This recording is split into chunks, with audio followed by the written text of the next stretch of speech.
ଦଶମସ୍କନ୍ଧ ଗୋପଲୀଳା ଊନବିଂଶ ଅଧ୍ୟାୟ ଶ୍ରୀ ଶୁକ ଉବାଚ।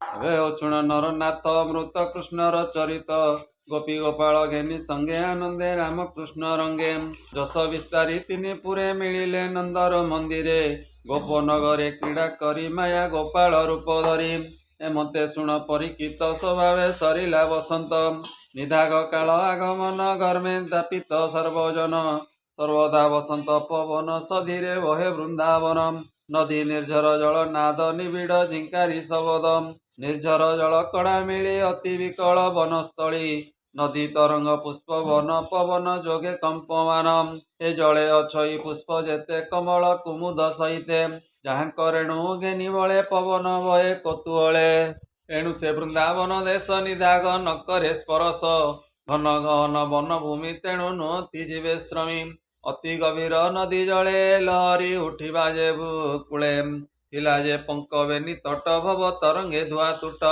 ପୁଣି ଏ ବନ ଭୂମି ଦେଶ ନ ଲାଗେ ଆଦିତ୍ୟର ତ୍ରାସ ସ୍ୱଭାବେ କୁସୁମିତ ବନ ଚିତ୍ର ମୟୂର ପକ୍ଷୀ ସ୍ୱନ ଏ କୋକିଳ ସାରସ ନିଜର ଭ୍ରମର ଧ୍ୱନି ମନୋହର ଶୁଣ ରାଜନ ସାବଧାନେ ରାମ ଗୋବିନ୍ଦ ତୋଷ ମନେ ଗୋରୁ ଗୋପାଳ ସଙ୍ଗେ ଘେନି ବିଶେଷ କଲେ ବେଣୁ ଧ୍ୱନି ବାଳକ କ୍ରୀଡ଼ା ସାବଧାନେ କୃଷ୍ଣ ବିଜୟ ବୃନ୍ଦାବନେ ରଙ୍ଗ ପ୍ରବାଳ ପୁଷ୍ପ ଗୁଛେ ମଣ୍ଡିତ ଚୂଡ଼ା ବହି ପୁଛେ ରାମ ଗୋବିନ୍ଦ ଗୋପ ସୁତେ ଖେଳନ୍ତି ନୃତ୍ୟ ସୁଧ ଗୀତ ଏ କୃଷ୍ଣର ନୃତ୍ୟ ଗୋପେ ଦେଖି ମିଳିଲେ ଘରନ୍ତ ଉପେକ୍ଷୀ କେତାଳ ପାଏ ମନୋହର ଗଭୀର ଗୀତ ନାଦ ସ୍ୱର ଏ ସିଙ୍ଗା ମୁରଲି ନାଦେ ପୁରୀ ସାଧୁଏ ଧନ୍ୟ ଧନ୍ୟ କରି ଏ ଦେବେ ଯେ ଥିଲେ ଶୂନ୍ୟ ପତେ ମିଳିଲେ କୃଷ୍ଣର ଅଗ୍ରତେ ବନେ ଗୋପାଳ ରୂପ ହୋଇ କୃଷ୍ଣର ବେନି ପାକେ ତାଇ ଏ ସ୍ତୁତି କରନ୍ତି କୃଷ୍ଣ ନାମେ ଭାଟ ଯେମତେ ଗୁଣ ଗାନେ ଏକ ଆରେକ ସାଧୁ ବଣୀ ଶୁଣ ପାଣ୍ଡବ ଚୂଡ଼ାମଣି ଏ ତାଣ୍ଡବ ରସ ସୁଖେ ହରି ବୃନ୍ଦାବନରେ କ୍ରୀଡ଼ା କରି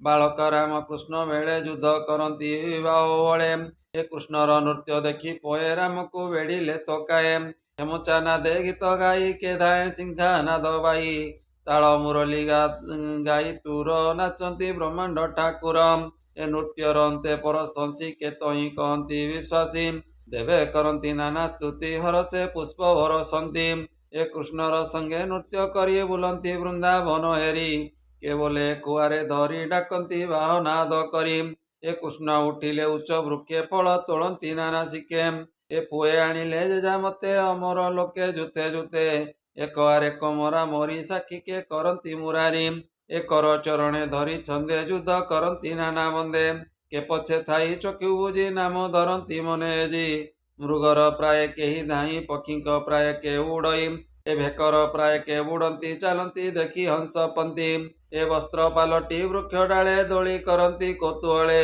ପର୍ବତ କୁଞ୍ଜ ନଦୀ କୂଳେ ଖେଳନ୍ତି କୃଷ୍ଣ ଗୋପ ବାଳେ ଏ ଗାଈ ଚରନ୍ତି ବେଣୁ ବାଇ ବନେ ଖେଳନ୍ତି ବେନି ଭାଇ ଏମତେ କଂସର ଅସୁର ବନେ ମିଳିଲା ନଦୀ ତୀର ପ୍ରଳମ୍ବା ନାମେ ମହାବଳୀ ଲୁଚି ଦେଖଇ କୃଷ୍ଣ କେଳି କ୍ଷଣକେ ସହି ନ ପାରିଲା ଗୋପାଳ ରୂପେ ଧଇଲା ଅସୁର ବିଚାରଇ ମନେ ଏହାକୁ ମାରିବି କେଶନେ ଗୋପାଳ ମଧ୍ୟ ଥିବି ବସି ମୋର ନିକଟେ ଯେବେ ଆସି ଏ ମୁଣ୍ଡ ମୋଡ଼ିବି ଧରି କରେ କହିବି କଂସର ଚାମୁରେ ଏମତେ ବିଚାରଇ ମନେ ଲତାରେ ଥାଇ ବୃନ୍ଦାବନେ ମାୟା ଗୋପାଳ ରୂପ ହୋଇ ମିଳିଲା ଗୋପ ମଧ୍ୟ ଯାଇ ତାହା ଜାଣିଲେ ଭାବଗ୍ରାହୀ କହନ୍ତି ଗୋପାଳଙ୍କୁ ଚାହିଁ ଏ ବାଳକେ ଶୁଣ ମୋ ଉତ୍ତର ମୁହିଁ ଜାଣଇ ଖେଳ ସାର ରାଜା ପରଜା ଖେଳ ଅଛି ଆସ ଖେଳିବା ବଳ ବାଞ୍ଚି ଶୁଣି ସାନନ୍ଦ ମନେ ହସି ରୁଣ୍ଡ ହୋଇଲେ ସୁତ ଆସି ରାମ ଗୋବିନ୍ଦେ କରି ରାଜା ସକଳେ ହୋଇଲେ ପରଜା ହୋଇଲେ ରାମ ଆଡ଼େ ଅଧେ ଶ୍ରୀକୃଷ୍ଣ ପକ୍ଷ ହେଲେ ଅଧେ ଏ କୃଷ୍ଣ ବହିଲେ ଦୁଇ ଦୁଇ ବଳ କଷିବା ଯୁଦ୍ଧ ବହି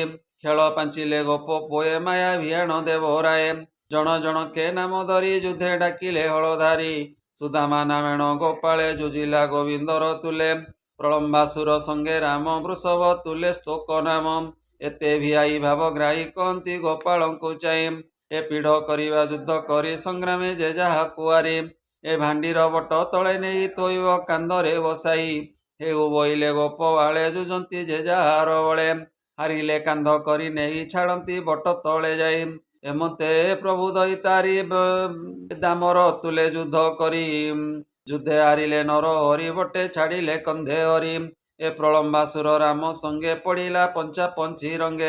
ଯୁଦ୍ଧ କରନ୍ତି ଗୁରୁତର ରାମକୁ ହାରିଲା ଅସୁର। ତକ୍ଷଣେ ବସାଇଲା କାନ୍ଦେ ମନେ ବିଚାରଇ ଆନନ୍ଦେ। ଏହାକୁ ବଟ ଯାଏ ନେଇ ଘେନି ପଳାଇ ଯିବି ମୁଇଁ। ମୁଣ୍ଡ ମୋଡ଼ିବି ବନେ ପଶି ପୁଣି ମିଳିବି ଏତେ ଆସି। କୃଷ୍ଣ ପଡ଼ିବ ଯେତେବେଳେ ତକ୍ଷଣେ ନେବି ଅନ୍ତରାଳେ। ଏ କଂସ ଛାମୁରେ ଦେବି ନେଇ ନିଶ୍ଚିନ୍ତେ ଭୁଞ୍ଜୁ ଏବେ moi। ସେ ବିଚାରି ମହାସୁର କନ୍ଦେ ବସାଇ ହଳଧର। ଏ ଭାଣ୍ଡିର ବଟ ଗଲା ଜିଣି ତାହା ଜାଣିଲେ ଅଳପାଣି। କୋଟିଏ ମେରୁ ଜେନେବାର ଚଳି ନ ପାରିଲା ଅସୁର। ତକ୍ଷଣେ ନିଜ ରୂପ ଧରି ଅସୁର ଗଗନେ ବିହରି। ନିର୍ମଳ ମେଘ ଦେହ କାନ୍ତି ରତ୍ନ ବସନ ଜଟକନ୍ତି। ସ୍ୱଭାବେ ନାନା ଅଳଙ୍କାର ତେଜେ ବିରାଜିଲା ଅସୁର। କିଏ ବା ଦେବା ପଟାନ୍ ତାର ଯାହାର କନ୍ଦେ ହଳଧର। ଏ ବିଜୁଳି ଘେନି କଳା ମେଘେ ଯେସନେ ଶଶାଙ୍କର ଲାଗେ। ଗଗନେ ବେଗେ ଯାଉଅଛି ତା ଦେଖି ରାମ ମନେ ପାଞ୍ଚି। ଭ୍ରୁକୁଟି କୁଟିଳ ପ୍ରପଞ୍ଚ ବିକଟ ଦନ୍ତ ତୀକ୍ଷ୍ଣ ନଖ। ସୁବର୍ଣ୍ଣ ତେଜ ଦେହେ ଜଳି ନବ ନିରଦେ କି ବିଜୁଳି। କ୍ଷଣେ ପ୍ରଭୁ ହଳଧର ଜାଣିଲେ ନିଶ୍ଚୟ ଅସୁର। ମୁଷ୍ଟିଏ ପ୍ରହାରିଲେ ମୁଣ୍ଡେ ବଜ୍ର ଯେସନେ ଗିରି ଖଣ୍ଡେ। ମୁଣ୍ଡ ହୋଇଲା ସତେ ଚୂର ଶବଦ କଲା ମହାଘୋର। ରୁଧିର ବହିଲା ଯେ ମୁଖେ ପଡ଼ିଲା ଗୋବର୍ଦ୍ଧନ ପାଖେ। ଦେଖି ଚକିତ ଗୋପ ପୁଏ ସ୍ୱର୍ଗେ ଯେ ଥିଲେ ଦେବତାଏ। ସକଳେ ସାଧୁ ସାଧୁ ବଣି ପୁଷ୍ପ ସିଞ୍ଚିଲେ ଦେବେ ଆଣି। ବଳଦେବଙ୍କୁ ଧରି କୋଳେ ଚୁମ୍ବନ ଦିଅନ୍ତି ଗୋପବାଳେ। ଅବନୀ ହୋଇଲା ଆନନ୍ଦ ବାଳକ ମୂର୍ତ୍ତି ଆଦି କନ୍ଦ। ସେ ରାମ ଚରଣେ ବିଶ୍ୱାସ କହନ୍ତି ଜଗନ୍ନାଥ ଦାସ। ଶ୍ରୀମଦ୍ଭାଗବତେ ମହାପୁରାଣେ ପାରମହଂସ୍ୟାଂ ସହିତାଂ 82 ଦଶମ ସ୍କନ୍ଧେ ପ୍ରଳମ୍ବାସୁର ବଧୋ ନାମ ଊନବିଂଶ ଅଧ୍ୟାୟ। बोल आनंदे कवार हरि हरि बोल।